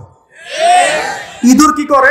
ইঁদুর রাতের অন্ধকারে মানুষের বাসায় বাসায় চুপচুপ করে খেয়ে বেড়ায়, দেখবেন, তাই না? যারা রাতের অন্ধকারে জেনা করে বেড়ায়, এরা ইঁদুরের মতো রাতের অন্ধকারে খালি এই হোটেল ওই হোটেল, এই ঘরে ঘুরে বেড়ায়, এই প্রেমিকার ঘর এই প্রেমিকার ঘর, এই ফ্ল্যাটে ওই ফ্ল্যাটে ঘুরে বেড়ায়। আর যারা সিংহ পুরুষ, তারা বিয়ে করে প্রকাশ্য স্ত্রীকে নিয়ে ঘুরে বেড়ায়। তো আমরা আমাদের ছেলেদেরকে এটা শিখাই না, তো বরং আমরা শিখাচ্ছি তোমাকে নিজের পায়ে দাঁড়াতে হবে, বড় হবা, 30-35 বছর হোক, তারপর বিয়ে করো। আর এই 18 বছর হয়ে গেছে, 18 থেকে এই যে 30, এই 12 বছরে তার তো যৌবনের তাড়না ছিল। এই তাড়না মেটাতে না পেরে সে পতিতালয়ে গিয়েছে, ওই যে কার ফ্ল্যাটে গিয়েছে, কোথায় মাদকের আসরে বসেছে, মেয়েদেরকে নিয়ে এইখানে ওইখানে ঘুরে বেরিয়েছে। আমরা তো এমনও দেখেছি যে গাড়ির মধ্যে ছেলের কোলে মেয়ে ঘুরে বেড়াচ্ছে এখানে। এই শহরগুলোর মধ্যে আল্লাহ পাকের আযাব আসবে না তো কি আসবে আমাকে বলেন? শেষ জামানায় যে কয়েকটা পাপের কারণে আযাব আসে, তার মধ্যে অন্যতম সেরা পাপটা হচ্ছে জেনা। আমরা এই শহরটাকে জেনার শহর বানিয়ে ফেলেছি এখন, জেনার শহর। এগুলো গেল অবিবাহিতদের কথা। ইভেন ইউনিভার্সিটিগুলোর মধ্যে গিয়ে দেখবে, ইউনিভার্সিটিতে গোল করে গ্রুপ স্টাডি করছে, গোল করে, এবং ছেলের কাপড় মেয়ে পড়ছে, মেয়ের কাপড় ছেলে, কাপড়ের কোনো বালাই নাই। নবীজি বলেছিলেন শেষ জামানায় 2 শ্রেণীর মানুষ আসবে, আমি এদেরকে দেখি নাই। নবীজি দেখেন নাই মানে 1400 বছর আগে ওরা ছিল না। এক শ্রেণী হচ্ছে হাতের মধ্যে মানুষকে মারার কিছু অস্ত্র নিয়ে ঘুরে বেড়াবে, এরা মানুষকে নির্মমভাবে মানুষকে পিটাবে। এই শ্রেণীকে আমি দেখিনি, এরা আসবে পরে। আর এক শ্রেণী হচ্ছে এমন এক শ্রেণীর মহিলা বের হবে, যারা কাপড় পরেও নগ্ন থাকবে, নিজেরাও আকৃষ্ট হবে, অন্যকে আকৃষ্ট করবে। তো এই মেয়েদেরকে তো দেখতে পাচ্ছেন না? তার মানে কিয়ামত কাছে না দূরে? আমরা কারো শত্রু নই, ইসলাম কারো শত্রু নয়, কারো খারাপ চায় না। ইসলাম চায় সমাজে ন্যায় প্রতিষ্ঠা হোক, এবং ন্যায়টা যে কারো হাত দিয়ে প্রতিষ্ঠা হোক, কোনো সমস্যা নাই। XYZ যেই হোক না কেন, যার হাতে ন্যায় প্রতিষ্ঠা হবে, আমরা তার জন্য দোয়া করবো ইনশাআল্লাহ। আর যে অন্যায়কে প্রশ্রয় দিবে, প্রতিষ্ঠা করবে, আমরা তার ধ্বংসের জন্য আল্লাহর কাছে দোয়া করবো ইনশাআল্লাহ। আর আল্লাহ পাকের গজব যখন নেমে আসবে, কেউ ঠেকাতে পারবে না ইনশাআল্লাহ। আমি বলে দিয়েছি প্রথমেই, সবকিছুর মালিক কে? সব ক্ষমতা কার হাতে? প্রিয় যুবক ভাইয়েরা, স্পেশালি আগামী দিনে ইসলামকে ইসলামের পতাকা হাতে নিয়ে বিশ্বকে চ্যালেঞ্জ করার জন্য এখন থেকে প্রস্তুত হয়ে যান। একদিনের মাহফিল দিয়ে কিচ্ছু হবে না, একদিনের মাহফিল দিয়ে গরম বক্তব্য দিয়েও কিছু হবে না। আপনাদের সবাইকে কনস্ট্রাকটিভ কাজ করতে হবে। প্রত্যেক মুসলিম ভাইকে 5 ওয়াক্ত নামাজ আদায় করতে হবে, আল্লাহ পাক তৌফিক দান করুন। প্রত্যেক ভাইয়ের যাদের যাকাত ফরজ হয়েছে, যাকাত অবশ্যই দিতে হবে ইনশাআল্লাহ। বেশি বেশি দান সদকা করবেন। নিজের পরিবারের মধ্যে কোনোভাবেই অনইসলামিক কোনো সংস্কৃতি আসতে দিবেন না। নিজের পরিবারের মধ্যে পর্দা প্রতিষ্ঠা করবেন। কোনো অবস্থাতেই হারাম রিজিকের দিকে যাবেন না ইনশাআল্লাহ। আপনার সন্তান সন্ততিদেরকে ছোটবেলা থেকেই মুসলিম রূপে মানুষ করবেন, কোনো রকম অমুসলিম কালচারে বড় করবেন না। আপনার সন্তানদেরকে ছোটবেলায় কোরআন শেখাবেন, হাদিস শেখাবেন, আলেম ওলামা সোহবত দিবেন, হকপন্থী আলেম চিনবেন, তাদের কাছে সন্তানদেরকে পাঠাবেন ইনশাআল্লাহ। ইসলামকে নিয়ে ঠাট্টা বিদ্রুপ করবেন না, রং তামাশা করবেন না। এই যুগ সম্পর্কে সচেতন থাকবেন। কি হচ্ছে, কি চলছে, হাদিসে কি আছে, কোরআনে কি আছে, সামনে কি হতে পারে, সচেতনতা তৈরি করবেন। এই চলমান ফিতনাময় পরিবেশে নিজের ঈমান আমলকে এমনভাবে ধরে রাখবেন যেমন করে হাতের মধ্যে মানুষ আগুন ধরে রাখে, ঈমান ধরে রাখে। পরিবারের মধ্যে বেপরদামিকে স্থান দিবেন না। পরিবারের ছেলে কি করছে, মেয়ে কি করছে, আপনার আত্মীয় স্বজনের হক ঠিক আছে কিনা, প্রতিবেশীর হক ঠিক আছে কিনা, প্রতিটা বিষয় as a Muslim leader of the family আপনাকে এগুলো দেখতে হবে। আল্লাহ পাক তৌফিক দান করুন। এবং বেশি বেশি সামাজিক কিছু অ্যাসোসিয়েশন করে তুলবেন যেগুলো সামাজিক অন্যায়গুলোকে প্রতিরোধ করবে ইনশাআল্লাহ। সামাজিকভাবে ন্যায় ছড়িয়ে দিবে, সামাজিকভাবে ইসলাম ছড়িয়ে দিবে ইনশাআল্লাহ তাআলা। শিক্ষা প্রতিষ্ঠান গড়ে তুলবেন যেখানে জেনারেল এবং ইসলামিক শিক্ষার সমন্বয় থাকবে, আলোকিত প্রজন্ম গড়ে উঠবে ইনশাআল্লাহ তাআলা। এরকম সমাজের অবস্থায় কি আল্লাহর আযাব আসবে না রহমত আসবে? এই হচ্ছে আমাদের সমাজের অবস্থা। এখন কতগুলো বলে শেষ করব। প্রতি ঘরে ঘরে ব্যভিচার ঢুকে পড়েছে, ঘরে ঘরে ব্যভিচার, পরকিয়া ঢুকেছে, পরকিয়া। আর অর্থনৈতিক ক্ষেত্রে ঘরে ঘরে ঢুকেছে সুদ আর সুদ, ঘুষ ঢুকেছে ঘুষ, এদিকে সুদ ঢুকেছে, দুর্নীতি ঢুকেছে, অন্যের সম্পদ অন্যায়ভাবে হস্তক্ষেপ করার নোংরা সংস্কৃতি ঢুকে পড়েছে প্রত্যেক জায়গায় জায়গায়। আমাদের ইয়াং জেনারেশন নিজেদের ইতিহাস ভুলে গেছে যে আমরা কার উত্তরসূরি। খালেদ বিন ওয়ালিদের নামও তারা জানে না, উমর ইবনে খাত্তাবের নাম জানে না, তারেক বিন জিয়াদকে চিনে না, মুহাম্মদ বিন কাসিমকে চিনে না। এরা ক্রিস্টিয়ানো রোনাল্ডোকে চিনে, এরা মেসিকে চিনে, নেইমারকে চিনে, এরা আমাদের ক্রিকেটারদেরকে চিনে। মাশাআল্লাহ, দেখো দিন দিন আমরা বিপথে যাচ্ছি, তারা হেদায়েতের দিকে আসছে। যারা এখন বিপদগামী ছিলেন আমরা মনে করতাম তারাই এখন হেদায়েতের দিকে আসছেন, আর আমরা এখন মুসলিম ঘরে জন্মগ্রহণ করে নামাজ ছেড়ে দিচ্ছি, কোরআন পড়া ছেড়ে দিচ্ছি। এটা কি ধরনের কথা? আমার পরিবারের মা বোনরা কিভাবে বেপরদায় বাইরে যায়? আমার পরিবারের কর্তা আমি কেমন করে আমার পরিবারের স্ত্রী সন্তান মেয়েরা বাইরে বেপরদায় যাবে, কিভাবে যাবে? আমি তো পরিবারের কর্তা, আমি পরিবারের স্বামী, আমার স্ত্রী কেমন করে বেপরদায় বাইরে যাবে? আমার ছেলে কেন নামাজ পড়বে না? নামাজ না পড়ে সে ভাত খাবে কিভাবে? নামাজ না পড়ে আমার পরিবারে আমার ছেলে ভাত খাবে কিভাবে? আমার মেয়ে কেমন করে ভাত খাবে? অতএব পরিবারটাকে শক্ত করেন, হালাল খান, সামাজিকভাবে ইসলামটাকে এগিয়ে নেন, ইনশাআল্লাহ দেখবেন একদিন বড় পরিসরে ইসলাম কায়েম হয়ে যাবে ইনশাআল্লাহ। আর আমরা কারোর জন্য বদদোয়া করব না, আমরা দোয়া করব আল্লাহ পাক যেন ঊর্ধ্বতন কর্তৃপক্ষ সবাইকে হেদায়েত দান করেন এবং অন্যায়ের বিরুদ্ধে দাঁড়ানোর তৌফিক দান করেন, এবং তাদের হাতে হলেও আল্লাহ পাক যেন ন্যায় প্রতিষ্ঠা করার তৌফিক দান করেন। আর ন্যায় কোনটা ন্যায় কোনটা অন্যায় এগুলো এসব প্রোটেস্ট্যান্ট মুসলিমরা আপনাদেরকে শেখাতে পারবে না। যারা ইসলাম, কোরআন, সুন্নাহ, সমকালীন বিশ্ব ইতিহাস, অর্থনীতি, সংস্কৃতি, দেশীয় কালচার সব সম্পর্কে জ্ঞান রাখে, এই মানুষরা আপনাকে বলতে পারবে কোনটা সত্য, কোনটা মিথ্যা, কোনটা হক, কোনটা বাতিল। একজন কবর পূজারী আপনাকে কি হেদায়েত দিবে? একজন মাজার পূজারী আপনাকে কি হেদায়েত দিবে? একজন বেদাতি আপনাকে কি হেদায়েত দিবে? হেদায়েত তো নিতে যান খালি ওদের কাছে, আর জ্ঞানী মানুষকে তো মূল্যায়ন করেন না। যারা বুদ্ধি বিক্রি করে খায় ওদের কাছে পরামর্শ নিচ্ছেন, আর কিছু বিষয় বলতে বলতে মুখের ফেনা উঠিয়ে দিলাম, তারপরেও কোনোদিনও বললেন না যে হ্যাঁ কথাটা গ্রহণ করা যায়। কি আশ্চর্য! যখন একটা সমাজের মধ্যে এই পাপগুলো ছড়িয়ে পড়বে তখন আল্লাহ পাকের গজব আসবে, এটা আসবেই। কিভাবে প্রতিরোধ করার কোনো সুযোগই নাই, আপনাকে প্রতিকারও করার কোনো সুযোগ নাই। তওবা করে আল্লাহর কাছে ফিরে আসতে হবে, এটাই সলিউশন, এটাই সলিউশন।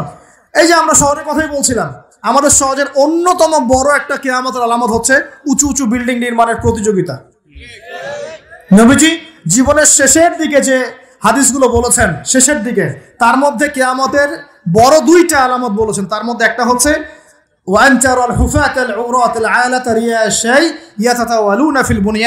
যখন দেখবে সমাজের সবচেয়ে নিম্ন শ্রেণীর মানুষেরা, রাখাল টাইপের মানুষ, গায়ে জামা নাই, পায়ে স্যান্ডেল নাই, উঁচু উঁচু বিল্ডিং নির্মাণের প্রতিযোগিতা করছে। ধনীরা বিল্ডিং নির্মাণ করবে এমনটা নবীজি বলেন নাই। নবীজি বলছেন গরিব, ফকির, মিসকিন, গায়ে কাপড় নাই, স্যান্ডেল নাই, এরা বিল্ডিং নির্মাণ করবে না, প্রতিযোগিতা করবে একে অপরের সাথে। এখনকার আরব বিশ্বটা এর জাজল্যমান দৃষ্টান্ত। এখনকার আরব বিশ্বটা এর জাজল্যমান দৃষ্টান্ত। অনেক সলফে সালেহিন বলেছেন যে এই হাদিস থেকে আরবদেরকে ইশারা করা হয়েছে। এটা আমাদের ঢাকার মধ্যে চলে আসছে। আজকালকে যার এক জায়গা টাকা পয়সা ছিল না, আজকে 10 তলা 20 তলা ফ্ল্যাটের মালিক। কিভাবে সম্ভব? সুদের মধ্য দিয়ে সম্ভব, দুর্নীতির মধ্য দিয়ে সম্ভব, কালো টাকার মধ্য দিয়ে সম্ভব, অন্যের সম্পদ অন্যায়ভাবে হস্তক্ষেপ করার মধ্য দিয়ে সম্ভব। আর মাশাআল্লাহ, যার একটা 5-10 তলা বাড়ি আছে আমাদের শহরে, অন্য মানুষকে মানুষই মনে করে না। ভাড়াটিয়াকে মনে করে যে তেলাপোকা, ককরোচ, ছিছি করে তার আছে। কত যে শর্ত। কোনো কোনো সময় এমনও হয়েছে, মানে বাড়ি ভাড়া চাইতে গিয়ে যে বেইজ্জত হতে হয়েছে, মনে হলো যে বাড়ি ভাড়া চাইতে গিয়ে মানে নিজের সম্মান নিজে নষ্ট করে ফেললাম আর কি। সুবহানাল্লাহ। কারণ যখন নিম্ন শ্রেণীর মানুষের কাছে অর্থ আসে, তখন কিন্তু এদের মধ্যে কালচার আসে না। কালচার আসে না। সম্পদ আসে ঠিকই, কিন্তু কালচার, সভ্যতা আসে না। তারা অসভ্যই থেকে যায়। কাকে সম্মান দিতে হবে, কাকে দিতে হবে না, সেটাও জানে না। কথা বুঝতে পারছেন? এটা আমাদের সমাজ এখন চলছে, হাইলি কনস্ট্রাক্টেড বিল্ডিংস এর প্রতিযোগিতা। আর আমরা বলবো কেন, এই যে এখনকার সেকুলার রিপোর্টগুলোই বলছে বেশিরভাগ বিল্ডিং এরই দেখা যায় যে কোনো রকমের ভিত্তি নাই। এই 5-6 মাত্র ভূমিকম্প হলেই সব দরদর করে পড়ে যাবে। আরো এই যে অহংকার, আমি একটা ফ্ল্যাটের মালিক। ঢাকা শহরে মনে হচ্ছে যেন পরিচয়ের মানদণ্ড হচ্ছে এটাই। জিজ্ঞাসা যদি করেন যে ভাই আপনার নাম কি করেন, বলবে ওই যে ফ্ল্যাটটা দেখছেন 10 তলা, ওইটা আমার। ভাবখানে এমন হচ্ছে এটাই তার পরিচয়ের মানদণ্ড। সে কি করে, তার শিক্ষাগত যোগ্যতা কি, কোন প্রফেশন, এগুলো বড় কথা নয়। ওই যে ফ্ল্যাটটা দেখছেন 6 তলা, ওইটা আমার। অনেকে এসে পরিচয় দেয়, আমি অমুক পার্টির অমুক, আমি অমুক পার্টির তমুক, আমি অমুকের সাধারণ সম্পাদক, আমি অমুকের সভাপতি। এগুলো পরিচয়, এগুলোই মানুষের পরিচয়। আমি অমুক দল করি, তমুক দল করি। পরিচয় কি তোমার? তুমি কি এই পরিচয় দিয়ে কাল কিয়ামতের মাঠে আল্লাহর সামনে দাঁড়াবা? তোমার পরিচয়টা কি? পরিচয় হচ্ছে তোমার শিক্ষাগত যোগ্যতা কি, তুমি সমাজকে কতটুকু সার্ভ করতেছ, তোমার ইলমি যোগ্যতা কি, তুমি 5 ওয়াক্ত নামাজ পড়ো কিনা, তুমি ইসলামপন্থী কিনা, তোমার সুন্নত আছে কিনা, তুমি দিনের জন্য কি করো, এগুলো তোমার পরিচয়। আল্লাহ রাব্বুল আলামিন আমাদের কথাগুলো বোঝার তৌফিক দান করুন। আমাদের সমাজে হাইলি কনস্ট্রাক্টেড বিল্ডিংস এর এগুলো প্রতিযোগিতা চলছে। দেখেন, বিল্ডিং নির্মাণ করা পাপের কিছু নয়, কিন্তু এগুলোর মধ্য দিয়ে অহংকার করাটাই পাপের। আর অহংকার করলে আল্লাহ পাক এগুলোকে ধসিয়ে দিতে সময় নেবেন না। আল্লাহ পাক আমাদেরকে বোঝার তৌফিক দান করুন। আমাদের সমাজে রন্ধে এগুলো চলছে। আমানতের খেয়ানত, অবিশ্বাস, সুদ চলছে, জেনা চলছে, ফ্ল্যাটে জেনা চলছে, ফ্ল্যাটে জেনা। আর জেনা মানে শুধু শারীরিক ইলিগেল ফিজিক্যাল রিলেশনশিপই নয়। জেনার মধ্যে চোখের জেনা আছে, কথার জেনা আছে, চলাফেরার জেনা আছে। নবীজি বলেছেন শেষ জামানায় এক শ্রেণী মেয়ে আসবে যারা পুরুষের কাপড় পরে ঘুরবে। এটা দেখার জন্য আপনি ঢাকার শপিং মলে চলে যান। শপিং মলে যান, কিয়ামত দেখতে পারবেন। কিয়ামত কাকে বলে? কেউ দেখা যায় সুন্দর সুন্দর বোরখা বানিয়ে নিয়েছে, যে বোরখাগুলো পরেও তার মানে শরীরে কাঠামো স্পষ্ট বোঝা যাচ্ছে। এখানে আপনি কাকে দায়ী করবেন, কাকে দোষ দিবেন? অবৈধ সম্পর্ক ঢাকা শহরে রন্ধ্রে ঢুকে গেছে। অবৈধ সম্পর্ক, টিনেজ, 8-10 বছর, ক্লাস 8-এ পড়ে, ক্লাস 9-এ পড়ে, 10-এ পড়ে, এদের মধ্যে ইলিগাল সম্পর্ক চলছে। ইউনিভার্সিটিতে পড়ে, স্কুল কলেজ পাশ করে বিশ্ববিদ্যালয়ে গিয়েছে, ব্যাস ও মনে হয় যে একেবারে পাখা ওর গজায় গেছে, যা ইচ্ছা তাই করতে পারে। মেয়েকে দিয়েছেন একটা স্মার্টফোন, ব্যাস নষ্ট হয়ে গেছে। ছেলেকে দিয়েছেন একটা বাইক, ও দেখ মাদকের আসরে বসে আছে। কি একটা অবস্থা! এই যুব সমাজ কি আগামী দিনে ইসলামের পতাকা বহন করবে? এই যুব সমাজকে দিয়ে ইসলামের বিজয় লাভ হবে, নাকি আমাদের একটা ঈমান দীপ্ত যুব সমাজ দরকার? কোনটা? আল্লাহ পাক আমাদের সবাইকে আল্লাহর পক্ষ থেকে ঈমান দান করুন। আর আমি লম্বা করতে থাকলে সারা রাত যাবে গা। আমি আপনাকে গুছায় নিয়ে এসে শেষ করে দিচ্ছি যে এর পাশাপাশি কোন কোন পাপ ছিল, যে পাপগুলোর কারণে আল্লাহ পাক এই গজবগুলো দিয়েছিলেন, এবং এই ঢাকা শহর সহ এই বড় বড় শহরগুলা এই পাপের মধ্যে আছে কি না আপনি নিজেই যাচাই করবেন। যাচাই কে করবে? আপনি যাচাই করবেন, আমি যাচাই করব না। 1 নাম্বার শিরকের পাপ আছে না নাই? কুফরির পাপ 2 আছে না নাই? আমানত উঠে যাওয়া আছে না নাই? আমানত উঠে যায় নাই? 4 বিশ্বাস উঠে যাবে। বিশ্বাস উঠে গেছে না? বাবাও ছেলেকে বিশ্বাস করতে পারে না, এখন স্বামী স্ত্রীকে বিশ্বাস করতে পারে না। মনে রাখবেন, একটা সমাজে যদি বিশ্বাস না থাকে একের প্রতি অন্যের, এই সমাজের মধ্যে কখনো শান্তি আসবে না। আসবে না। আপনি পরিবারেই শান্তি পাবেন না, সমাজ তো দূরের কথা। এবার আসেন 5 নম্বর হচ্ছে মাপে কম দেওয়া। মাপে কি ভাই? এই মাপে কম দেওয়াটা আমাদের সমাজে পাপের মধ্যে নাই। ব্যবসায়ী যারা আছেন সতর্ক হয়ে যান। আপনি যদি মাপে কম দেন, এই পুরো রিজিক আপনার জন্য হারাম হয়ে যাবে, পুরা রিজিকটাই। এই রিজিকের ইবাদত আল্লাহর দরবারে যদি কবুল হয়, তাহলে কোরআন হাদিস মিথ্যা হয়ে যাবে। নাউজুবিল্লাহ। কোরআন হাদিস কি মিথ্যা? এই রিজিক যদি খেয়ে ইবাদত আল্লাহর কাছে কবুল হয়, তাহলে কোরআন সুন্নাহ মিথ্যা হয়ে যাবে। নাউজুবিল্লাহ। আল্লাহ পাক বলেছেন, এই মাপে কম দেয়া হারাম রিজিক খেয়ে ইবাদত করলে ইবাদত কবুল হবে না। পৃথিবীতে সর্বপ্রথম কওমে মাদিয়ানকে ভূমিকম্প দিয়ে ধ্বংস করে দেওয়া হয়েছিল। তাদের প্রধান অপরাধ ছিল মাপে কম দেওয়া, যেটা আমাদের মধ্যে ছড়িয়ে পড়েছে। মাপে কম দিচ্ছি আমরা। আমাদের আন্ডারে যারা আছে সবার হিসেব আমাকে দেওয়া লাগবেই। অতএব সমাজ থেকে দুর্নীতি বন্ধ করেন, পাচার হওয়া সব কালো টাকা সাদা করে নিয়ে আসেন, অপচয় কমান, দুর্নীতি কমান, এবং যারা জুলুম জালেম ওদের সাথে কোনো আপোষ করবেন না। সমাজে ন্যায় বিচার প্রতিষ্ঠা করার চেষ্টা করেন। জালেম যদি আপনার নিজের স্ত্রী হয়, নিজের সন্তান হয়, তাকেও শাস্তি দেওয়ার ব্যাপারে যার্রা পরিমাণ মায়া দয়া প্রদর্শন করবেন না। এটা হবে ওমরের শাসন ইনশাআল্লাহ। ওমর রাদিয়াল্লাহু আনহু ছেলে অন্যায় করেছিল না, সবার সামনে পিটিয়ে ওমর রাদিয়াল্লাহু আনহুর হাতেই তার মৃত্যু হয়ে গেছে। আল্লাহ পাক, আল্লাহ আর কি বলবো, আর কি বলার বাকি আছে? আল্লাহ রাসূল সাল্লাল্লাহু আলাইহি ওয়াসাল্লাম বলছেন, হে ফাতিমা, আমার মেয়ে ফাতিমাও যদি চুরি করতো, আমার মেয়ে ফাতিমার হাতটা কেটে ফেলে দিতাম একেবারে। কে বলছে এটা? আমাদের নবী মুহাম্মদ সাল্লাল্লাহু আলাইহি ওয়াসাল্লাম বলছেন, আমার মেয়ে ফাতিমাও যদি চুরি করতো, তার হাতও আমি কেটে ফেলে দিতাম একেবারে। আর আমরা আমাদের দলের লোক, আমাদের সংগঠনের লোক, আমাদের সামাজিক সংগঠনের লোক, আমার চাচা, আমার মামা, আমার খালু, আমার অমুক, এই করতে করতেই তো সব শেষ করে ফেললাম। একটা সাইন করে দিলাম, যাও ওখানে যাও, তোমার জব হয়ে যাবে। আমার মামা হয়, যোগ্যতা থাকার না থাক, আমার ভাগনা, যাও সাইন করে দিলাম, চলে যাও, চাকরি হয়ে যাবে। অথচ যাদের চাকরি পাওয়ার যোগ্যতা ছিল, ওর রাস্তায় রাস্তায় ঘুরে ভ্যান চালাচ্ছে এখন বসে বসে। আপনি ভাবছেন যে এগুলো হিসাব দেওয়া লাগবে না? এক একটা পাপের হিসাব আল্লাহর কাছে দেওয়া লাগবে, এক একটা পাপ। তুমি অমুক পাওয়ার দেখায় একটা মানুষকে পিটায় মেরে ফেলে দিলা, অমুক পাওয়ার দেখায় একজনের সম্পদ কলমের খোঁচা দিয়ে দখল করে ফেলে দিলা, মনে করলা যে কেউ দেখলো না। খালি নিঃশ্বাসটা বন্ধ হোক, কবরে যাও, আল্লাহ দেখাবে তোমাকে। খালি কবরে যাও, মুনকার আর নেকির যখন আসবে, চোখগুলো হবে নীল রঙের চোখ, ভয়ঙ্কর। কেমন চোখ ভাই? নীল রঙের ভয়ঙ্কর চোখ। আমি বলি একটা হাদিস, কোন একজন নবী আল্লাহকে বলেছিলেন যে আল্লাহ, আমি মারা যাওয়া কোনো মানুষকে দেখতে চাই, সে কেমন আছে। এটা শুনেন ভালো করে হাদিসটা। মারা যাওয়া কোনো মানুষকে আমি দেখতে চাই, সে কেমন আছে। আল্লাহ পাক সেই নবীর আরজি কবুল করলেন, বললেন আচ্ছা ঠিক আছে, দেখাচ্ছি। কবরের সামনে গিয়ে দাঁড়ালেন। 1000 বা 2000 বছর আগের কোনো ব্যক্তি যে মারা গেছে, তাকে কবর থেকে চিন্তা করো, নবী দেখছেন, এবং সে ভয় থরথর করে কাঁপছে, এখনো ভয় থরথর করে কাঁপছে। নবীজি, আমাদের নবী নন, অন্য কোনো নবী তিনি, সেই নবী বলছেন যে তুমি ভয় কাঁপছো কেন? তুমি কত বছর আগে ইন্তেকাল করছো, কি তোমার হালচাল বলো আমাকে। সেই ব্যক্তি বলছে, আমি আজকে থেকে 1000 বা 1500 বছর আগে মারা গেছি। আমি ভয়ে কাঁপছি। যখন আমি মারা যাচ্ছিলাম, মালাকুল মউত যে আকৃতি নিয়ে আমার সামনে এসেছিল, ওই আকৃতি আমি এখনো ভুলতে পারি না, তাই দেখে আমি থরথর করে কাঁপছি। তিনি বলছেন যে আমি 1500 বছর হয়ে গেছে আমার মউতের, কিন্তু আমার দেহ থেকে এখন পর্যন্ত রূহ কবজ করার যে কষ্ট, এই কষ্ট এখনো যায় নাই। আর এই সব দুর্নীতি করে আর অন্যায় করে, মানুষের সম্পদ আত্মসাৎ করে, অন্যের উপর অত্যাচার করে, আমরা ভাবছি যে আমরা কালকে আমাদের মাঠে পার পেয়ে যাবো। খালি কবরে যাও, তারপর বুঝবো। আল্লাহ রাব্বুল আলামিন আমাদের সবাইকে হৃদয়ের চোখটা খোলার তৌফিক দান করুন, হৃদয়ের কান দিয়ে কথাগুলো শোনার তৌফিক দান করুন, এবং আমাদের সবার কলব, মৃত কলব জীবিত করার তৌফিক আল্লাহ দান করুন।